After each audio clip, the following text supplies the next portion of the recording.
Hey, what's happening, everybody? You're listening to Portraits in Color, a podcast that takes a unique look at race in America through the stories of artists, entrepreneurs, educators, and cultural critics. I'm your host, Dr. Frank Mirabal.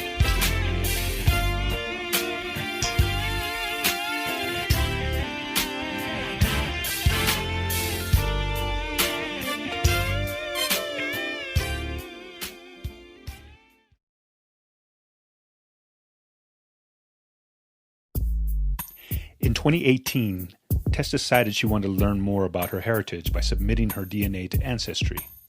For many, this is a simple process of learning that your path traces back to some European country. For others, finding a distant relative on your mother's side of the family is about as exciting as it gets. Not for Tess. She was adopted at birth and had no idea who her birth parents were. Her adoption records were sealed. The only artifact that remains from her adoption was a toy bear that allegedly her birth mother had left for her. I know her story well. Tess and I have been married for over 20 years. 2.5 years after submitting that DNA sample, her life would dramatically change. I was born and raised, born in a little town called Rehoboth, New Mexico, which is right outside of Gallup. Born in a little Catholic hospital, I believe, is kind of what I was brought to know it as when I was growing up. And I was raised in Albuquerque. From the time I was about 5 weeks old, I've been in Albuquerque, New Mexico.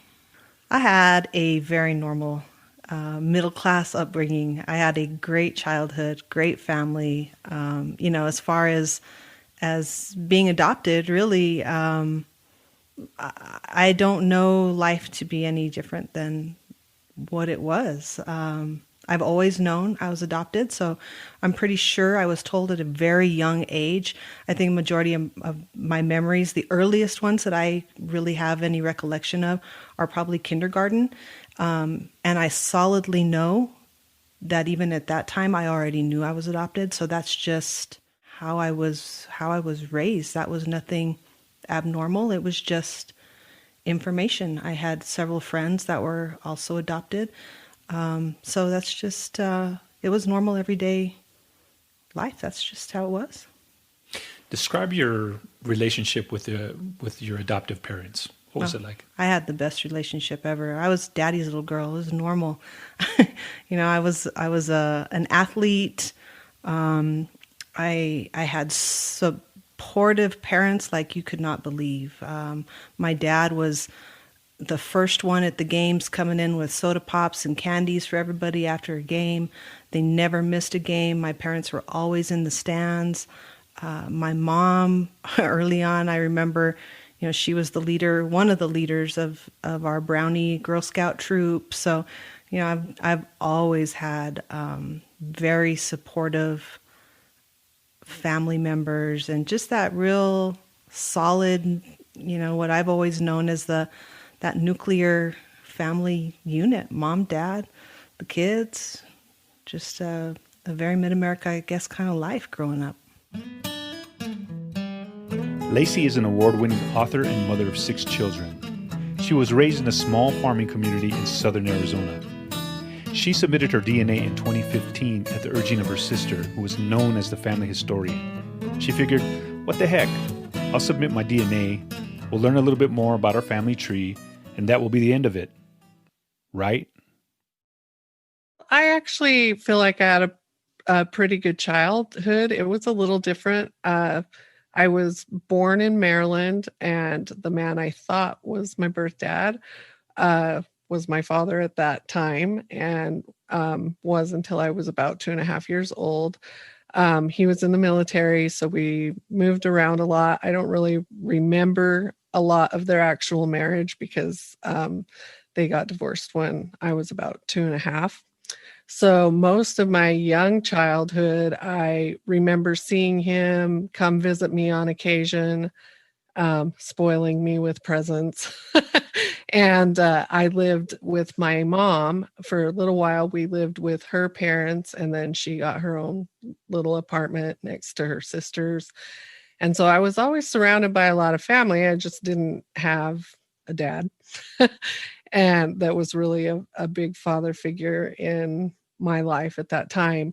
When I was 6, she met my stepdad, Lowell, and they got married. And I was so excited to be like the other kids and have a father figure in my life. And they moved to the mountains in Arizona. After that, we had been in the Grand Valley in Arizona prior to that. But so I went and was surrounded then by my stepdad's family, which became my new family, and was raised pretty much as a country farm girl. I herded cows and, gathered eggs, fed chickens, raised pigs, all that kind of stuff, just country life. And we didn't have a lot, but we had a lot of love. My sister Amy is my next sibling. She was born when I was 8 years old, and I was thrilled because that was the other thing I never had was brothers and sisters, and I wanted brothers and sisters so bad. So she was born, and my other siblings at that time, I ended up with having 3 sisters and 1 brother. My youngest sister passed away. So I really enjoyed getting the experience of having siblings, but I also was a lot older than them, so I helped take care of them as babies and stuff like that. But yeah, we had a good family life. I grew up, went to high school, sports, cheer, choir, band, all that kind of stuff, and then actually met my husband when he was dating one of my best friends. And when I went to college, they had broken up, and I saw him down there one night, and he gave me a ride home from work. I had gotten off early, and I went grocery shopping with him, and we just hit it off and got married and had 6 kids of our own. And we didn't plan on that many. It just was what happened. But we've always enjoyed being around family. Tess knew at a very early age that she was adopted. It really wasn't that big of a deal to her. She was raised in a loving home by her mother and father. Both parents were actively involved in her life. Life was good. It really was not something that we just talked about. It's just what it was. I mean, I think we may have, as the years gone by, we may have talked about it around high school time when, the box of Tess's keepsakes emerged for whatever reason, put in, sports trophies or, dumping stuff into those keepsake boxes where some of my mementos from being adopted were stored. Again, when I was having kids of my own, but adoption really wasn't just a topic of conversation. It didn't define me and the family. I wasn't Tess the adopted child or Tess the adopted sister. I was just Tess. It wasn't who I was. And I always had a very pretty complete, well-rounded knowledge about adoption anyway. My first job in high school was in my cousin's adoption agency. So I've always been surrounded by adoption, whether it's local or international. I just kind of knew the ins and outs of it. It was every day. So there were some limited details in terms of your parents. Right. Right. What were some of those details?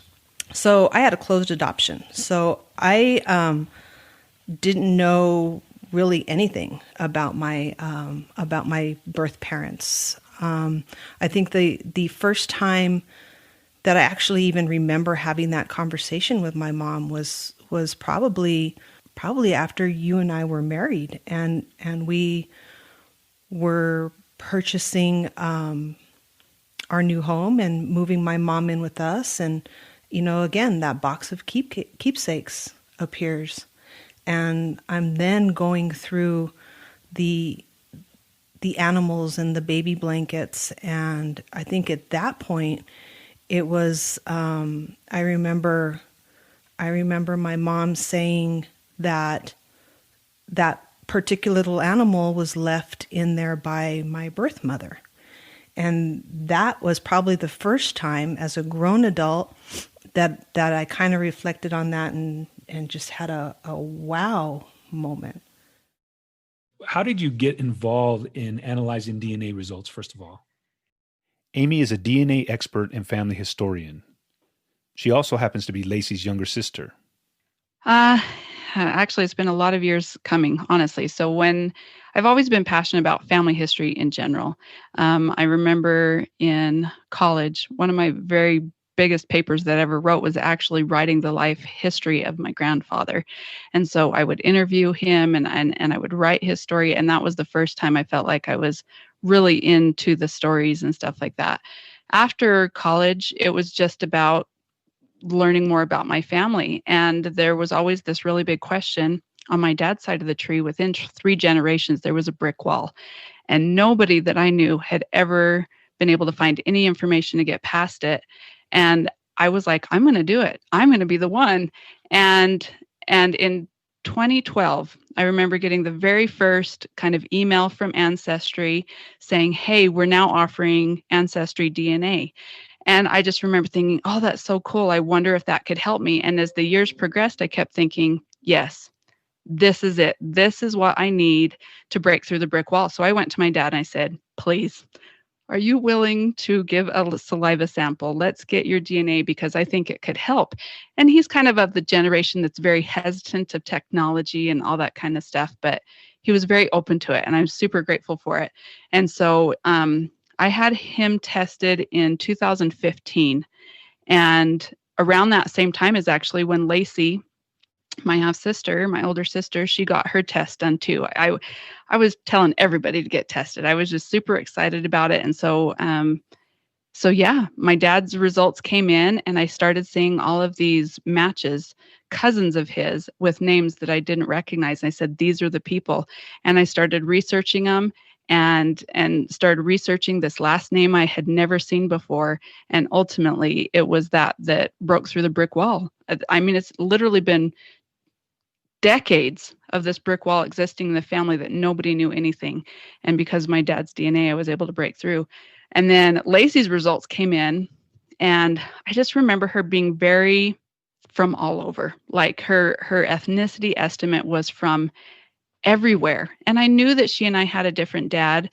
And I just didn't know exactly what that meant. I just thought he was a very ethnically diverse person. That's the only thing. And I had never known him. I had never known anything about him. And so I just didn't think much of it. And she was just like, oh, this is super cool. I'm from everywhere. I'm a mix of everything. And it was just kind of fun. But it wasn't until Tess came into the picture that everything changed for our family. Because prior to Tess coming into the picture, I had started utilizing other people's DNA results to help them find their biological family. If they had been adopted, I started using their DNA matches to help them build a tree and narrow down who their potential parents were and stuff like that. And so when Tess came into the picture, that kind of changed everything for all of us. I never had really a huge desire to want to know who my birth parents were. That's not what all of it was about. As an adopted kid, one of the things that you lack is an identity. You create who you are as you go through life because you don't have the puzzle pieces that came before you. So when Ancestry came out, my main goal was I want to know for sure what my ethnic background is. I was told I was Mexican and Irish, and I was raised by a Mexican and Irish set of adoptive parents, right? So I gravitated toward my Hispanic culture because that's how I was raised. That's what I connected to. And as I got older, the thought of that not being like true or accurate, that really, really bugged me. I felt like I needed the answer once and for all to know who I was. And that wasn't about my birth parents. That's about just the little pieces that I needed to know how I navigate through the world. And that was big. That was big for me. So that's why I did it. After months of waiting for her results, Tess began getting notifications. Her first was a confirmation that she was in fact Irish and Mexican, which explains her love for tequila shots and Irish pubs. But I digress. Her second notification was a little more revealing. You know, you get that test done, you get it in, and then it's hurry up and wait. You know, you have to wait about a month or so for things to come back. And during that month, life just kind of goes back to normal and you forget that you even did the DNA test, right? So that first month, it was business as usual. And then one day I got a notification that my test results were in. So I logged into that system, and the first thing that popped up on that screen was, lo and behold, you are Irish and Mexican.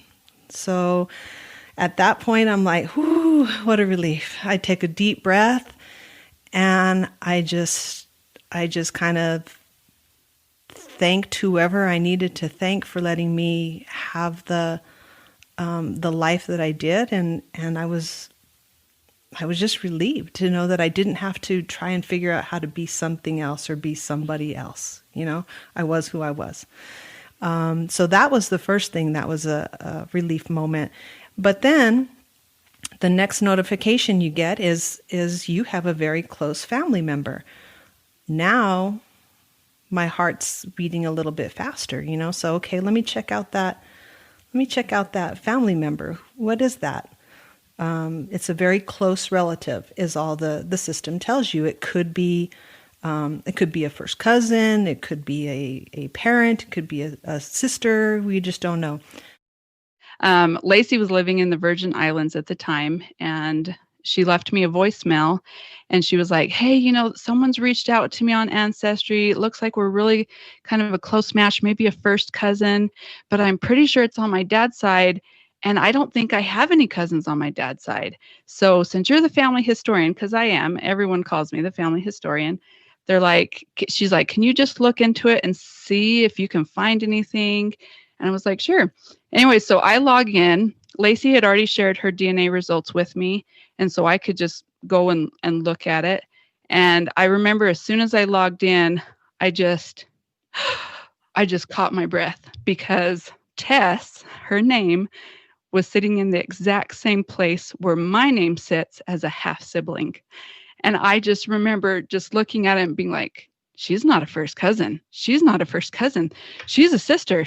And just the knowledge and the understanding kind of sweeping over my whole body, and just chills. And at that particular time, it was like 1:00 in the morning when I had made this discovery. And I was like, she's sleeping. Like, I have to sit on this information for how long? Oh, it was the most torturous moment. When I first got the message, it came up as our tie was like a close relative, first cousin kind of thing like that. And so I was trying to figure out where that family tie was coming in, because Tess had said in her message that her father was Hispanic, her mother was Irish. And so I was trying to place this into my own story and how that worked out. And so when I initially sent the message to my sister Amy, I said, I have this woman that looks like she's a first cousin to me. Can you help me figure out where she comes in? Because I can't figure out where it would be in my mom's line at all, or my dad's line. And so she got that message a little late in the evening, actually, and had texted me back, and I had been out snorkeling, so I didn't get the message until later, that she was like, call me as soon as you can. And so it was really late. I want to say even in the middle of the night. It might have even been like 3 a.m. or something that I texted her back, and I said, I just got this. I'm so sorry. And she says, I'm calling you. And I was like, this woman is my sister. I knew before she even, because I'm like, what would be so important that, she would want to get hold of me right away. I wake up after having gone to bed well after 1:30 in the morning, 4:44 a.m., and I grab my phone, and Lacey had just texted me that she was awake. And I jumped out of bed and I ran into my computer and I called her, and I said, Lacey, I need to tell you something, but you need to sit down. And she's like, okay. And I said, Tess isn't your cousin. She's your sister. She's like, what? I have a sister? Through the system, I was able to message this individual through the Ancestry system and access them directly. So I did that. I took advantage of the messenger, and I reached out to this individual and just laid out my life, really just kind of put it out there and said, hey, I was adopted. You show up as a very close family member to me, and I'm just wondering if you can tell me a little something. I know nothing. I have a closed adoption. So I just was kind of fishing, throwing the fishing rod out there and just seeing what would come of it. And this individual happened to have a family that was really rooted in DNA and family trees and mapping all of their stuff, right? So she immediately turned to her sister and said, check this out. We have somebody who's a close family member. Who is this person, right? And she's looking at it, this whole time. We're thinking we're just maybe first cousins. And then she gets to looking at the amount of DNA we share. And she says, lo and behold, you guys are not cousins. You're siblings. She's your half sister. And I kind of just lost it. And you guys were, the family was around when that all happened. And I'm sure you can kind of give a little input as to what happened at that point too. But I just kind of, again, short circuit moment. The computer in the head just kind of says, I don't know what to do with all this information. But it's significant and it's wow. So I'm going to process it for a minute. There was a lot that happened in the 24 hours that followed that revelation, because it brought, actually, once we started inquiring within our family, brought to light some significant secrets that had been kept on the down low. And see, my mother, she passed away in 2007. She wasn't alive for us to ask. But basically what it boiled down to is that the man that Lacey had always known to be her father was not her father. If Tess was Lacey's sister, the man that Lacey had always believed was her father, there's no way he was her father, which suddenly it made sense. The deep ethnic background that Lacey had was not from the man that she thought was her father. It was from this other person that we knew nothing about, and so there was just a lot that came up, a lot of emotions. And so we just kind of sat on it, honestly. I know that Tess was trying to drive forward and find names, and Lacey would share pictures with me and different information that she thought was going on. And I just kind of let them do their thing, because I guess part of me was kind of waiting for them to say, Amy, you're the family historian. Like, are we on the right track? And it never happened. And so I just didn't know. I didn't know how much they wanted me to do. I just didn't know. I didn't know if they wanted to do it themselves. It was kind of one of these weird situations. There were several questions about how Tess and Lacey were connected. Did they share a mother? Did they share a father? There were also deeper questions about Lacey's ethnicity. In her results, she found out that she was half Hispanic. She wondered, how could this be? I was raised by a white mother and a white father. And her sister Tess is half Hispanic. So how could they be connected? I have a cousin who is my age, and I called her and I said, look, this crazy thing has happened. I did this DNA test. I found out I have a sister, but we cannot figure out how this fits into our family line. Do you think your older sister, Sharon, who was more my mom's age, a little younger than her, I said, do you think she or someone in the family, some of your older siblings, might know what's going on? I didn't have their numbers, or I would have just called them straight myself. but she and I were raised together like sisters. So that's why I'd reached out to her. And she's like, yeah, let me just call and find out what's going on. So it wasn't too long. She called me back and she said, are you sitting down? And I was like, oh, this doesn't sound good. And I'm like, I will be here in just a second. So I sat down and she's like, well, your dad is not your dad. And I was like, what? And she said, yeah, apparently there was some type of incident where your mom had gone to a party and met this person and things escalated, and this other guy is your dad, and your mom got pregnant from that, and she called the guy that I thought was my biological dad, Danny, and told him what had happened, and he offered to marry her to help her reputation and stuff like that. So my first reaction to that was the hardest. I think out of everything that's gone through, that was my hardest moment. I sobbed like somebody had died because I felt like I lost the man who I had known as my dad my whole life. And even though we've been out of touch, it was a weird falling out of touch. I had always been looking for him and hoping to renew that connection. So that, I would say, was one of the hardest things out of the whole experience for me.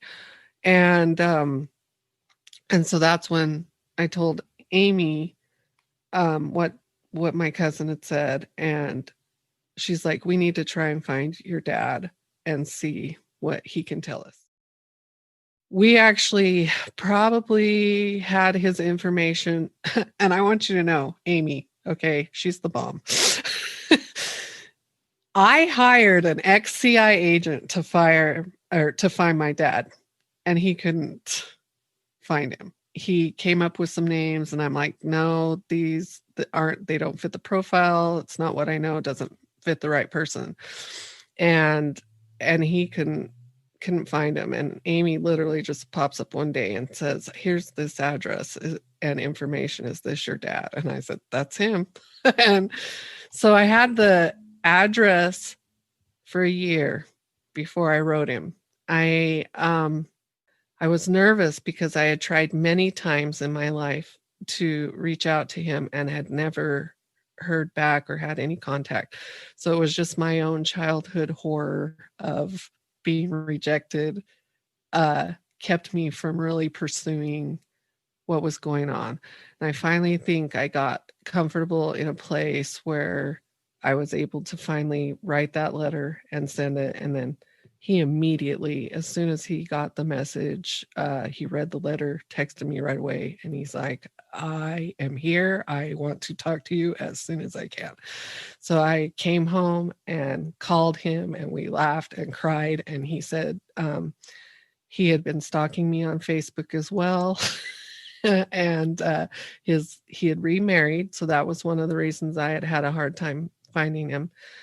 And he kind of confirmed that story that my cousin had been told. He said he never pressed my mom for the details on what happened the night I was conceived, because he felt like that was her business and he didn't want her to have to relive something that had turned out to be hard for her.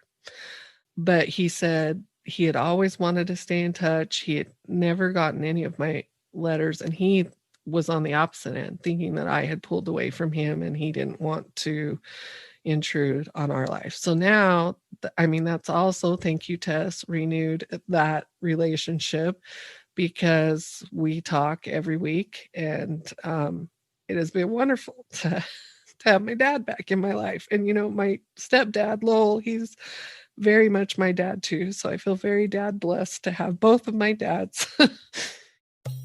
While Lacey was making these reconnections with her past, Amy was secretly working her magic behind the scenes.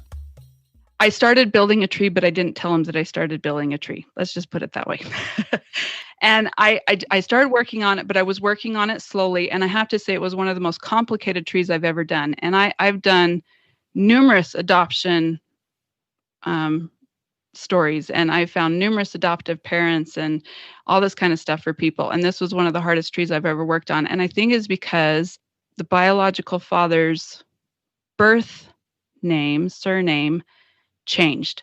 And so when I am looking for the name he was born with, it just disappears. It just doesn't exist. And I could not figure out what had happened to him.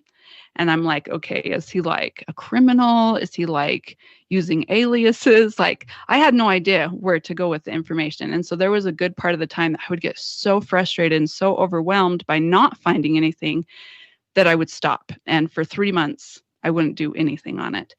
And in the meantime, I'm taking on more and more like adoption cases and solving these birth mysteries for other people. There came a time kind of mid, like maybe summer 2020, that I was like, I have solved so many mysteries for other people. I haven't even done it for my sister. Like, what the heck is wrong with me? You know, like my sister and Tess, they deserve this. And I dove in. I dove in so hard and so deep. My husband was so good because he would let me sit at the computer all day long. And I literally would. I would sit at the computer all day long. He would bring me meals and I was just pounding it out. And then he would come and he would sit by me at the computer and he's like, tell me what you found. And I would tell him about all these amazing people and the connections, and everything just started, like, when I really focused on it, everything started falling together. Anyways, and so the day came that I knew beyond a shadow of a doubt that their father was one of two men, beyond a shadow of a doubt. And I turmoiled. Do I tell them? Do I tell them? Because I had had a conversation with Lacey. She was very emotional. And she said, Tess is the best thing that has come out of this, but I wish I never would have done my DNA. The man she'd always thought was her father is not her father anymore. She can't talk to her mother because her mother is deceased. Like, everything that you think you know, like the foundation you kind of build your life on, is just, it crumbles away. And it had been so emotional. And she's like, I would never trade anything for Tess. She was so grateful to have Tess, but she hated every other outcome that she felt had happened because of it. Really, after I found Lacey back in 2018, I thought I was kind of done. I wasn't digging for any more. I was having relatives pop up on a very regular basis in my DNA matches, but I wasn't really actively doing anything. Now, Lacey's sister on the other end was, and I had no idea how hard and diligent and how long she had actually been unraveling that whole mess for us. So in late 2020, I got a text out of the blue from Lacey's sister, and she basically just said, I found your possible dad. I've got it completely narrowed down to two men, and they are brothers, and one of them is your father. So that was another circuit overload moment. I'm like, wow, I had no idea. I didn't even know that she was doing that. I had no clue. I just was content with where things were. But she narrowed it down, and she asked for permission to reach out to these two men and see if they would be interested in taking the DNA test. One of them was overly joyed to do that for us. And he ended up being my uncle. So it was the other of the two that ended up being my father. So that was pretty crazy. Finding Tess and Lacey's birth father was a major revelation that led to several new branches in the tree. I knew I loved Tess from the very first time she reached out to me. I was like, I love this person. And that seems weird to say, maybe, that you feel like you have this immediate connection with a person that you've never met. But I can also tell you this, as a child who had a little bit of a different upbringing with that, I always felt like I was missing half of myself. there was half of me that didn't fit in with my other siblings and my step family and all this kind of stuff. And so, first off, finding Tess fulfilled that other half of me. All of a sudden, there was, oh, here's where I am. And so, when Amy was wanting to go deeper, I was excited because I have been enjoying learning more about where I come from. But I was also scared because I'm like, is everybody going to be as great as Tess? And Kind of a high and bar. and I'm like, because it is hard. I had been in a group after I found out all this. I had joined a book group for people who find out that their parent is not who they thought they were. And there were so many horror stories that these people had gone through, reconnecting with their families, of just some of them even having to get restraining orders against their new family. So I just think there was just hesitation and fear of the unknown. And also because of my situation of birth at this party under a weird circumstance, I also was like, will any other siblings or people even want to know me or have anything to do with me? And I think my biggest fear was just I didn't want to encroach on their lives. I didn't want to be a person that was like, hey, I'm here, I'm busting in, you got to be my family now kind of thing. I wanted to make sure that people felt like they had the chance to make that decision on their own. So I'm a really nice person. That's really was the scariest part for me, is just that I was going to meet somebody who was not nice. Mm-hmm. And so I feel like it's been pretty positive, the things that we've learned so far. I feel comfortable with how things have gone. And even though, our dad isn't really like wanting to know about us, I've really enjoyed getting to know our other sister, Stephanie, that we've been talking to. And I feel like she and Tess and I all have so much in common. And it's crazy. We were all raised not very far apart from each other. And we almost had concurrent lives going on at the same time, it feels like. I feel like we made a lot of the same choices and stuff, and we like a lot of the same things and stuff. So it's really been interesting to see that DNA really plays some kind of makeup in individuals, because you have these three people from three different families and three different environments, and they're all alike. For people who are adopted, knowledge is power.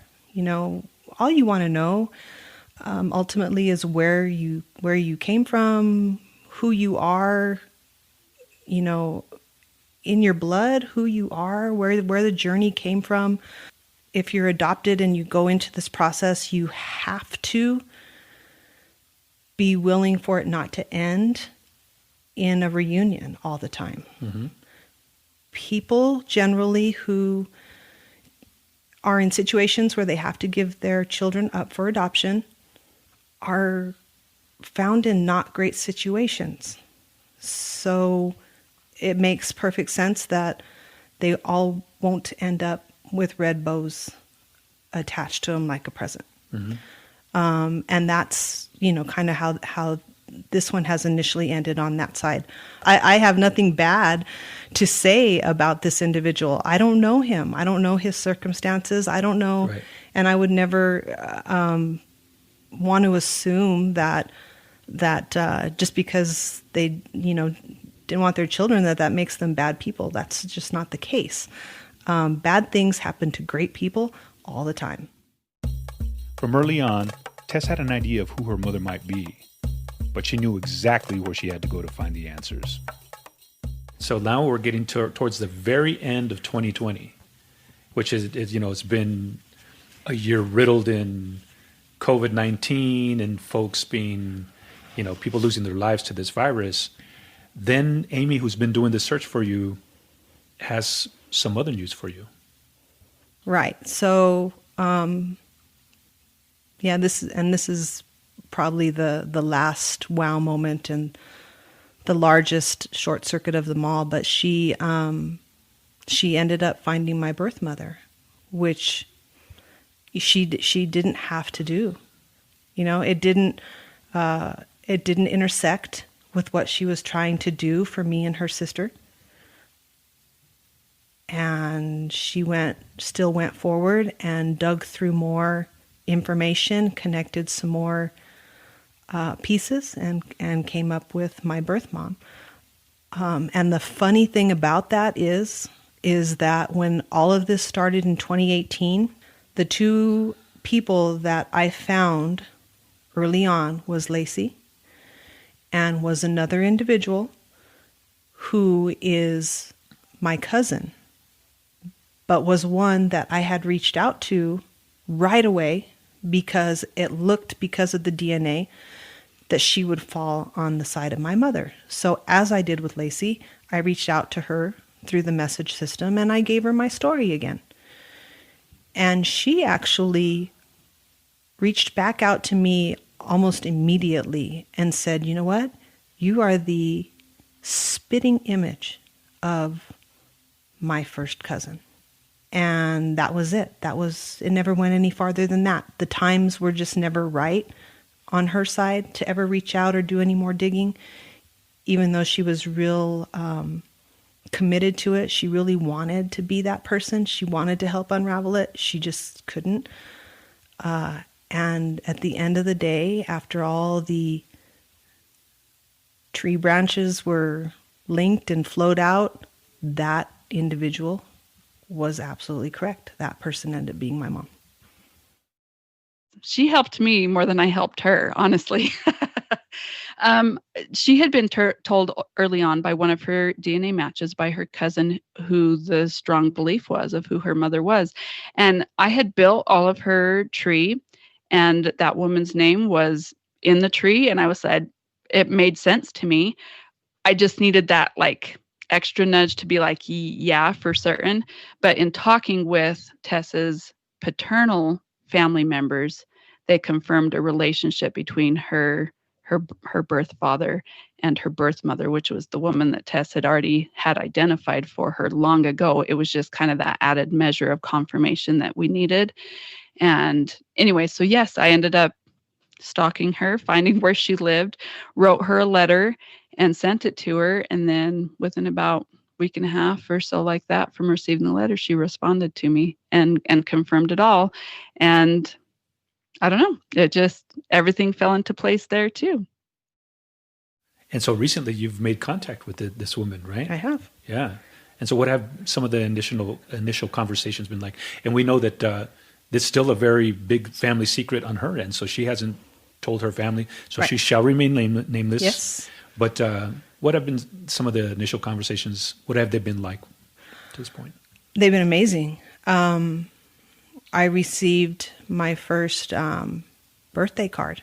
I am a Christmas baby. So I was born on Christmas Day, which had to have been a really tough day for somebody to give up a child. You know, so that's got to be tough.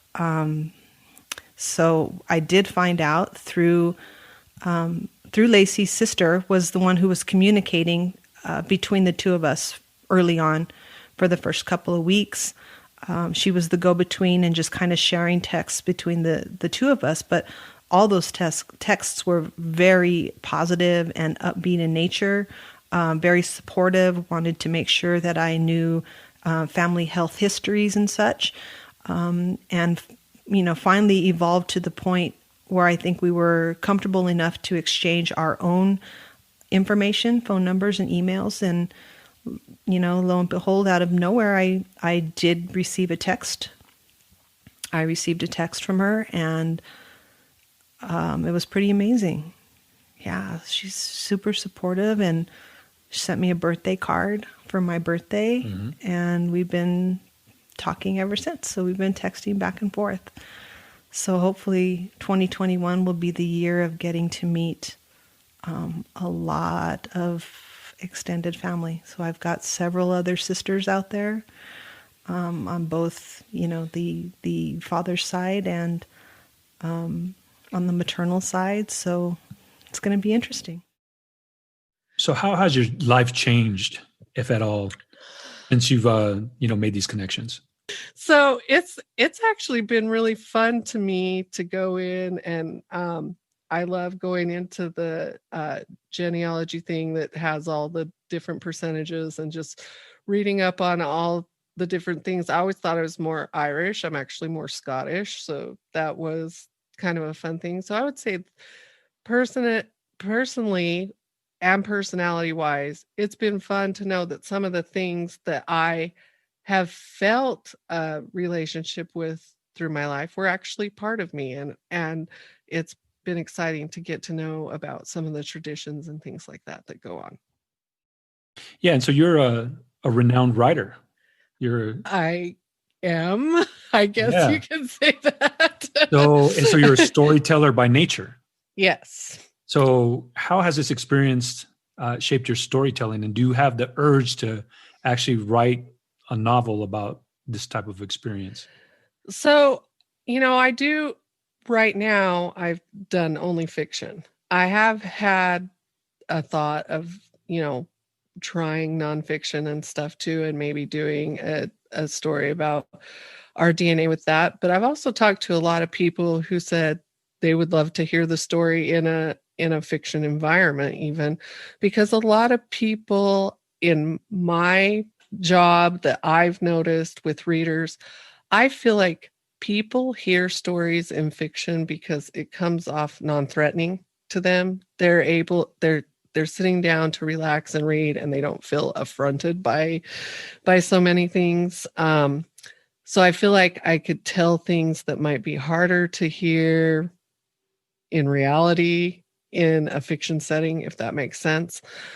I am not opposed to telling the story, and the reason I haven't really gone all out on it yet is because I've just been waiting to see kind of where we end up, meet with other family members, and get to know some of them in person, just so that I can put some of that feeling and emotion into that experience. How difficult is it for you being connected to a family member that's going through a search like this? What are the type of emotions that you feel as you're going through this? Lacey's obviously your sister. Yeah. And so And you're going through this process. You have an expertise that can help with the building of this tree. So what are the yeah, emotions like as you're going through that process? I know one of the things that really spurred me, like I said, I'd done trees for everybody else and I hadn't done it for Lacey, and I wanted to do that for her. And I said, even if she never wanted to reach out to these people, I wanted to at least provide her a picture of what he looked like so she could compare it to maybe what she looked like, to what her children look like. I felt, and a lot of times I work on cases where the people's biological parent is deceased. And so pictures is all we have, that you have to kind of build your impressions from. And I wanted to at least have pictures to give her. And so it's interesting because I want people to have closures when there's like lifelong secrets. And I feel like in Lacey's case, this lifelong secret of her conception and who her real father was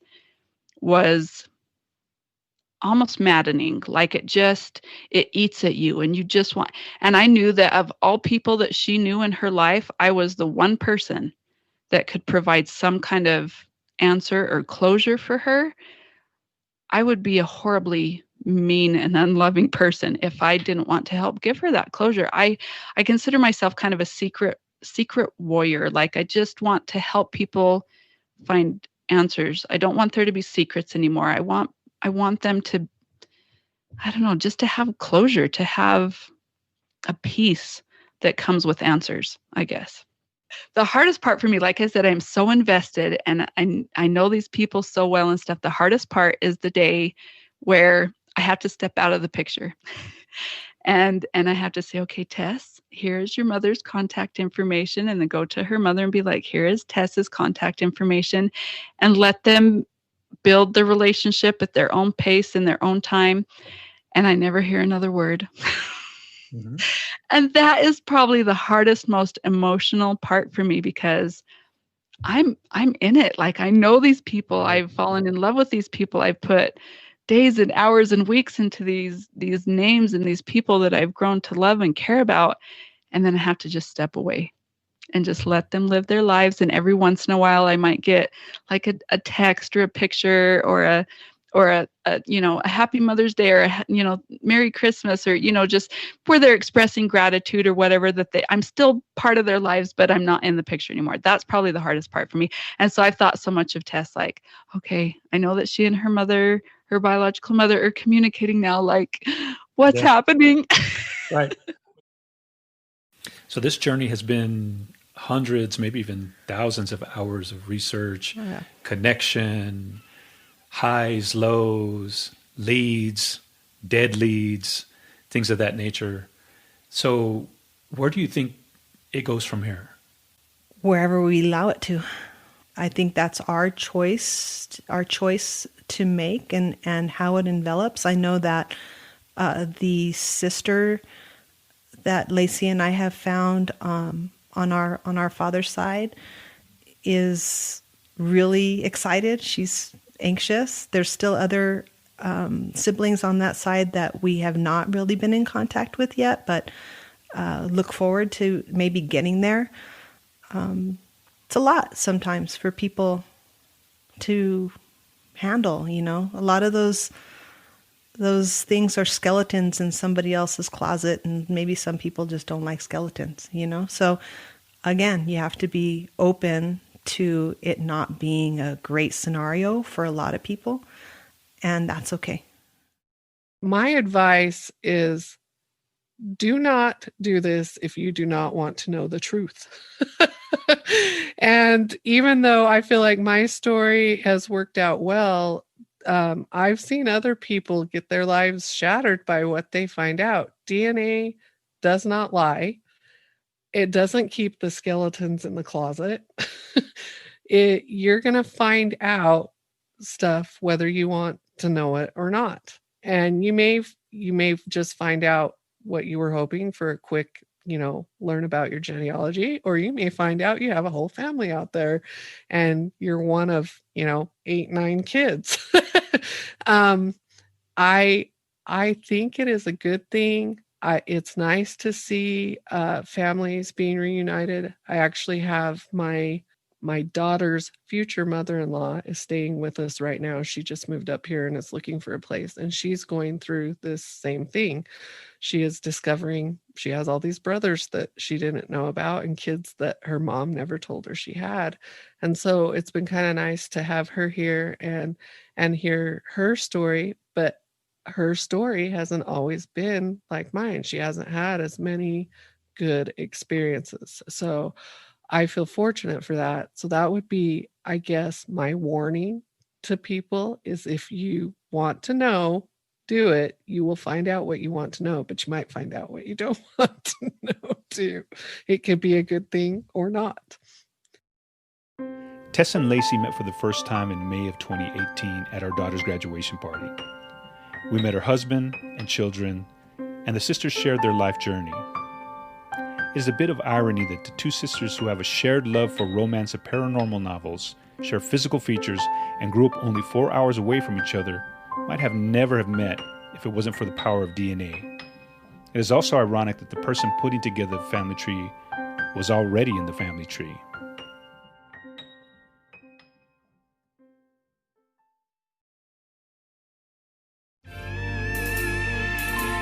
Thanks for listening to Portraits in Color, a Mad Scientist media production. You can catch us on the web at madscientist.media. You can also listen, download, and subscribe on your favorite streaming service, including Apple Podcasts, Google Podcasts, and Spotify. Also be sure to check me out on social media at Frank Mirabal on Instagram, Facebook, and Twitter. Until next time, peace.